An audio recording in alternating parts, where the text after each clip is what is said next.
శ్రీ గురుభ్యో నమః. శ్రీ మహాగణపతే నమః. ధనుసు రాశి వారికి ఎలా ఉందని చూద్దాం. ధనుసు రాశి వారికి మనం గమనించినట్లయితే ఈ రాశి వారికి ఈ యొక్క నెలలో అనుకూలమైనటువంటి ఫలితాలుగా గోచరిస్తున్నది. ధనుసు రాశి వారికి ముఖ్యంగా మనం గమనించినట్లయితే పంచమంలో ఉన్నటువంటి గురువు వచ్చేటప్పటికి షష్టమంలోకి మారుతున్నాడు అన్నమాట. షష్టమంలోకి మారుతున్నటువంటి గురువు వచ్చేటప్పటికి తన యొక్క ఫలితాన్ని తగ్గించుకుంటున్నాడు. అంటే 3.4% ఎప్పుడైతే ఫలితాన్ని పాజిటివ్గా ఇచ్చేటువంటి గురువు ఇప్పుడు 1/4% ఇవ్వగలుగుతున్నాడు. అంటే చాలా తక్కువ అయిపోయింది.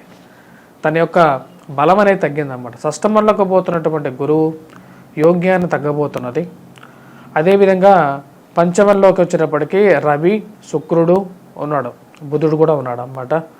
అదేవిధంగా మనం గమనించినట్లయితే ఈ రాశి వారికి ఈ యొక్క నెలలో ప్రథమార్థం కన్నా ద్వితీయార్థంలో ఎక్కువగా అనుకూలమైనటువంటి ఫలితాలు గోచరిస్తూ ఉన్నాయన్నమాట.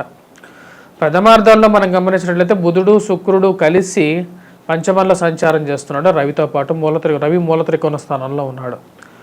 తద్వారా వచ్చినప్పటికీ వృత్తిపరంగా వ్యాపార పరంగా కూడా కొన్ని చికాకులు అనేది ఏర్పడుతూ ఉంటాయి. సెల్ఫ్ డ్రైవింగ్ విషయంలో ఆరోగ్యపరంగా కూడా కొంచెం జాగ్రత్తలు అనేవి తీసుకోవాలి ఈ రాశివారు. ఎందుకంటే చతుర్థంలో వచ్చినప్పటికీ రాహుగ్రహ సంచారం జరుగుతున్నది. పంచమంలో వచ్చినప్పటికీ ఈ యొక్క రాశి వారికి శుక్రుడు, బుధుడు, రవి కలిసి ఉన్నారు. అంటే వ్యాపారంలో ఇన్వెస్ట్మెంట్స్ అనేది లాభించే విధంగా ఉంటుంది రాశి వారికి. వచ్చినటువంటి డబ్బు అనేది అదేవిధంగా ఖర్చు కూడా అవుతుంటుంది. చతుర్థంలో వచ్చినప్పటికీ కుజగ్రహ సంచారం జరుగుతున్నప్పుడు సెల్ఫ్ డ్రైవింగ్ విషయంలో జాగ్రత్త అనేది అవసరం. తల్లిగారి ఆరోగ్య సంబంధితమైన విషయాల్లో కానీ దొంగ మాటలను నమ్మి ఇన్వెస్ట్మెంట్స్ చేయకుండా ఉండటం అనేది ముఖ్యమైనటువంటి సూచన. ఎవరో చెప్తారు, ఏదో చెప్తారు అని చెప్పి ఆకాశంలో మేడలు కట్టేటువంటి వారి మాటలను నమ్మకండి అనేది ధనుసు రాశి వారికి ఒక సలహా అన్నమాట. ఈ రాశి వారికి వచ్చినప్పటికీ మానసికమైనటువంటి బాధలు అప్పుడప్పుడు కలుగుతున్నప్పటికీ శని యొక్క బలం అనేది వీరిని నడిపిస్తుంది. శని తృతీయంలో అనుకూలమైనటువంటి స్థానంలో ఈ రాశి వారికి ఉన్నాడు.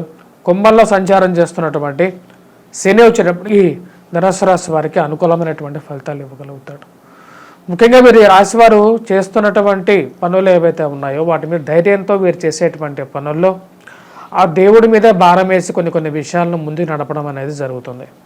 దానికి ముఖ్య కారణం వచ్చేటప్పటికి తృతీయంలో ఉన్నటువంటి శని మూల త్రికోణ స్థానంలో ఉన్నప్పుడు ధనుసు రాశి వారికి అత్యంత యోగ్యాన్ని ఇవ్వగలుగుతాడు.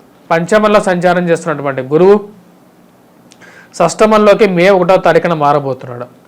షష్టమంలోకి గురువు ఎప్పుడైతే మారుతాడో ఆరోగ్యపరంగా కొద్దిగా క్షీణత అనేది ఎక్కువగా ఉంటుంది, అలసిపోవటం అనేది ఎక్కువగా ఉంటుంది అన్నమాట. కాబట్టి ఆ విషయంలో జాగ్రత్తగా ఉండాలి. విద్యార్థులు బాగా కష్టపడి చదవడం అనేది స్టార్ట్ చేయాలి. ఎందుకంటే గత సంవత్సరంలో గురువు అనుకూలమైనటువంటి స్థానాల్లో పంచమంలో సంచారం జరిగింది. కానీ ఈ సంవత్సరం అలా లేదు ఈ రాశి వారికి. ఎందుకంటే గురువు యొక్క మార్పు అనేది ఆల్రెడీ స్టార్ట్ అయిపోయింది మే 1వ తారీఖు నుంచి. కాబట్టి ఆ యొక్క విషయంలో తగు జాగ్రత్తలు తీసుకోవాలి. గురువు యొక్క బలాన్ని పెంపొందించుకోవడానికి ఎక్కువగా ప్రయత్నం చేయాలి. ధనక్షయకారకుడైనటువంటి కుజుడు చతుర్థంలో, పంచమంలో రవి ఉన్నాడు. స్పెక్యులేషన్స్లో ఇన్వెస్ట్మెంట్స్, స్టాక్ మార్కెట్లో ఇన్వెస్ట్మెంట్స్, ల్యాండ్లో ఇన్వెస్ట్మెంట్స్ పెట్టేటప్పుడు 1-2 సార్లు ఆలోచించి పెట్టండి. కోపాన్ని తగ్గించుకోండి. మీ యొక్క కోపమే మీకు ఒకసారి శత్రువుగా కూడా మారుతుంటుంది. ఆ యొక్క విషయంలో అయితే జాగ్రత్త అనేది అవసరం. మరి అదేవిధంగా స్నేహితులు, బంధువులతో చిన్న మాటలకి మీ యొక్క కోపాన్ని తగ్గించుకొని కంట్రోల్లో ఉన్నట్లయితే అనుకూలమైనటువంటి ఫలితాలు పొందగలుగుతారు. భారీ ఇన్వెస్ట్మెంట్స్కి వెళ్ళొద్దు. ఎందుకంటే సమయం అనుకూలంగా లేనప్పుడు జాగ్రత్త అనేది చాలా ముఖ్యం. తెలియవల్ల వాడు ఎప్పుడైనా ఎలా చేస్తాడంటే సమయాన్ని బట్టేసేసి తన యొక్క గ్రహగతులను అనుసరించి ఇన్వెస్ట్మెంట్స్ పరంగాను అదేవిధంగా పెద్ద నిర్ణయాలు తీసుకునేటప్పుడు ఒక టెలిస్కోపిక్గా తీసుకుంటారు అన్నమాట. అంటే ఏంటంటే దూరదృష్టితో తీసుకుంటారు. మన పూర్వీకులు మనకు దూరదృష్టిగా ఇవ్వగలిగింది జ్యోతిష్య విద్యనే అన్నమాట. జ్యోతిష్య విద్యలో మనం ఎటువంటి నిర్ణయాలు తీసుకోవాలి, పెద్ద వ్యాపారాల్లో ఇన్వెస్ట్మెంట్స్ పెట్టచ్చా లేదా అనేది మన యొక్క జాతక రీత్యా, గోచార రీత్యా తీసుకున్న తర్వాత ముందుకు వెళ్ళటం అనేది జరుగుతుంది అన్నమాట. ఈ రాశి వారికి గత సంవత్సరంలో ఉన్నట్టుగా ఈ సంవత్సరం లేదు. కాబట్టి భారీ ఇన్వెస్ట్మెంట్స్ పెట్టేటప్పుడు మటుకు జాగ్రత్తగా ఉండండి. ఆ యొక్క విషయంలో జాగ్రత్తలు తీసుకొని ముందుకు వెళ్ళినట్లయితే ఈ యొక్క ధనుసు రాశి వారికి అనుకూలమైనటువంటి ఫలితాలు పొందగలుగుతారు. అదేవిధంగా విద్యార్థులు ముఖ్యంగా చెప్పాలంటే విద్యార్థులకు సమయం అనేది చాలా తక్కువగా ఉంటుంది. గురుగ్రహ అనుకూలత లేకపోయినప్పటికీ కూడా వారి సంవత్సరంలో వాళ్ళ యొక్క ఇది కంప్లీట్ చేయాల్సినటువంటి పరిస్థితి అనేది ఎక్కువగా ఉంటుంది. ఎవరైతే పోటీ పరీక్షల కోసం ప్రిపేర్ అవుతుంటున్నారో వారికి నార్త్ ఈస్ట్ హౌసింగ్లో ఉన్నట్లయితే వారికి చాలా అనుకూలంగా ఉంటుంది.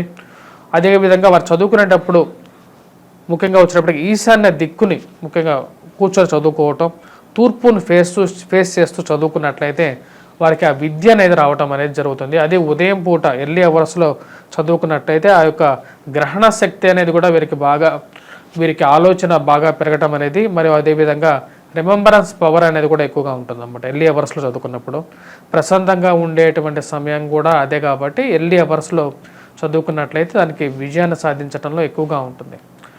అదేవిధంగా ఈ రాశి వారికి వచ్చేటప్పటికీ మిగతా విషయాలు మనం గమనించినట్లయితే ప్రథమార్థంలో కన్నా ద్వితీయార్థంలో ఈ రాశి వారికి ఎక్కువగా అనుకూలంగా ఉంటుంది. మే నెలలో ఉద్యోగపరంగా వ్యాపార పరంగా కూడా ప్రథమార్థంలో కొంచెం మిశ్రమంగా ఉన్నప్పటికీ ఈ యొక్క రాశి వారికి ద్వితీయార్థంలో అనుకూలంగా ఉంటుంది. షష్టమంలోకి వస్తున్నటువంటి రవి యొక్క సంచారం అనేది ఎక్కువగా అనుకూలమైనటువంటి ఫలితాలు ఇస్తుంది.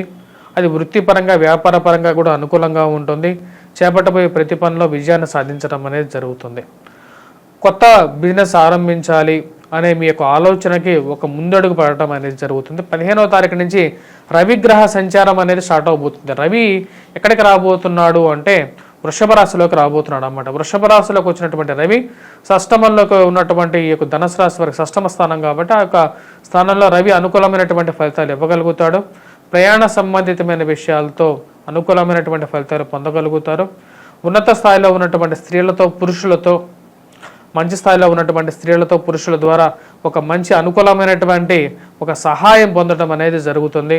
అది మీ మానసిక సంతృప్తికి గల కారకంగా తయారవుతుంది. అదేవిధంగా ఈ రాశిలో ఉన్నటువంటి వారికి ముఖ్యంగా విద్యార్థులకి పోటీ పరీక్షల కోసం ప్రిపేర్ అవుతున్నటువంటి వారికి కూడా 15వ తారీఖు నుంచి ఎగ్జామ్స్ రాసినట్లయితే అనుకూలమైనటువంటి ఫలితాలు రావడానికి అవకాశం అనేది గోచరిస్తూ ఉన్నది. మానసిక ప్రశాంతత అనేది మొదటి 15 రోజులు అనుకూలంగా లేకపోయినప్పటికీ కూడా మీ మీద మీకు నమ్మకం అనేది తర్వాత 15 రోజుల తర్వాత పొందడం అనేది జరుగుతుంది. వృత్తిరీత్యా వ్యాపార రీత్యా కూడా ముందుకు వెళ్ళగలుగుతారు. కొంచెం మానసిక స్థిరత్వాన్ని సాధించడం అనేది జరుగుతుంది. ఈ రాశి వారికి మనం ముఖ్యంగా గమనించినట్లయితే ఎటువంటి గ్రహస్థితిలో వివాహ ప్రయత్న సంబంధితమైన విషయాల గురించి ఎక్కువగా ప్రయత్నం చేస్తే కానీ ఒక మంచి సంబంధం దొరకదా, ఎప్పుడు దొరుకుతుంది అనే విషయం గురించి కొంచెం ఆలోచనలో పడడం అనేది జరుగుతుంది. ఎందుకంటే గురువు యొక్క అనుకూలత అనేది కొంచెం తక్కువగా ఉంది కాబట్టి కొంచెం ఎక్కువగా ప్రయత్నం చేస్తే కానీ ఒక మంచి సంబంధం కుదరటం అనేది జరుగుతుంది. గృహవాహన కొనుగోలు సంబంధితమైన విషయాల్లో కానీ ల్యాండ్ రిలేటెడ్ ఇన్వెస్ట్మెంట్స్లో కానీ ఇప్పుడు టైం అంతగా బాగలేదు కాబట్టి ఇన్వెస్ట్మెంట్ చేసేటప్పుడు డాక్యుమెంట్స్ని 1-2 సార్లు చెక్ చేసుకున్న తర్వాతే ఇన్వెస్ట్మెంట్స్ చేయండి. గొలుసు కొట్టు విధానాల్లోనూ చీటీ పాటల్లోనూ మీ యొక్క కష్టార్జితాన్ని ఇన్వెస్ట్మెంట్ చేయొద్దు. చేసే ముందు 1-2 సార్లు చెక్ చేసుకున్న తర్వాతే ముందుకు వెళ్ళండి. ఆ ఇన్వెస్ట్మెంట్స్ గురించి ముందుకు వెళ్తే కొంచెం అనుకూలమైనటువంటి ఫలితం అనేది ఎక్కువగా ఉంటుంది. మానసిక ప్రశాంతత కోసం ఈ రాశి వారు చేసుకోవలసినటువంటి పరిహారాల్లో చతుర్థంలో ఉన్నటువంటి రాహువు కుజుడు ఇద్దరు అనుకూలంగా లేరు కాబట్టి సుబ్రహ్మణ్యేశ్వర స్వామి ఆరాధన, దుర్గాదేవి ఆరాధన చేసుకోండి. ముఖ్యంగా విద్యార్థులు, పుస్తక రంగ వ్యాపారాల్లో ఉన్నటువంటి వారు, అదేవిధంగా టీచింగ్ ప్రొఫెషన్లో ఉన్నటువంటి వారు గురుగ్రహ మంత్రజపం చేయండి. ఈశాన్యం వైపు ఉన్నటువంటి ఇంట్లో ఈ సంవత్సరం ఉండండి. ఎందుకంటే గురుగ్రహ అనుకూలత లేదు ఈ రాశి వారికి కాబట్టి ఆ యొక్క అనుకూలతను మినిమైజ్ చేసుకోవటం కోసం గురుగ్రహ మంత్రజపాన్ని చేసుకోవటం కోసం గురువు యొక్క సానుకూలత పెంచుకోవటం కోసం నార్త్ ఈస్ట్ ఫేసింగ్ హౌస్లో ఉండండి. ఈశాన్యం బాగా ఎక్కువగా ఉండే విధంగా ఉండేట్టుగా చూసుకోండి. అన్నీ ఎందుకంటే ఇప్పుడు జాతక రీత్యా గోచర రీత్యా ఎప్పుడైతే ప్లానెటరీ మూమెంట్స్ సరిగా లేదో వాటిని ఏవైతే బ్యాడ్ ప్లానెట్స్ ఉన్నాయో వాటిని ఎగ్జాంప్లిఫై చేసుకోవాలి. అది చేసుకున్నట్లయితే బాగుంటుంది. స్వస్తి.